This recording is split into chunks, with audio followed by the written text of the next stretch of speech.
Құрметті оқырмандар, қадірлі кітап сүйер қауым, 2021 жылы жалпы халықтық оқуға жыл кітабы таңдалды. Қазақстан Республикасының ұлттық академиялық кітапханасы, Қазақстан Республика мәдениет және спорт министрлігінің қолдауымен «Бір ел, бір кітап» республикалық акциясы аясында Қазақстан Республикасы егемендігінің 30 жылдығына орай қазақ әдебиетті дамыту және насихаттау мақсатында тәуелсіздігіміздің 30 жылдығына 30 кітап рухани-мәдени акциясы ұсынады.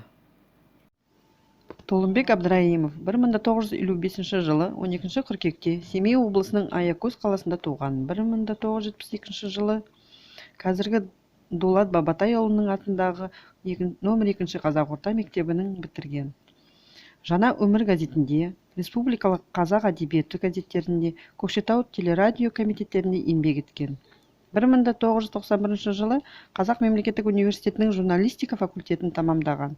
2006 жылдан бастап Қазақстан Республика мәдениет және ақпарат министрлігіне қарасатты Жас өркен жауапкершілігі шектеулі серіктестігінің Астанадағы өкілетті өкілі болып жұмыс жасаған. Алғашқы әңгімелері мен очерктері 1970 жылдан бастап газет-журналдарда жарияланып келеді.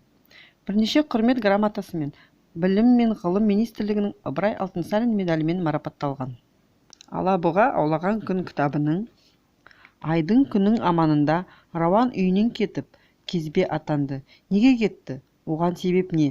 Оның достары, ата-әжесі, ата-анасы, жалпы Рауанның өзі қандай бала еді?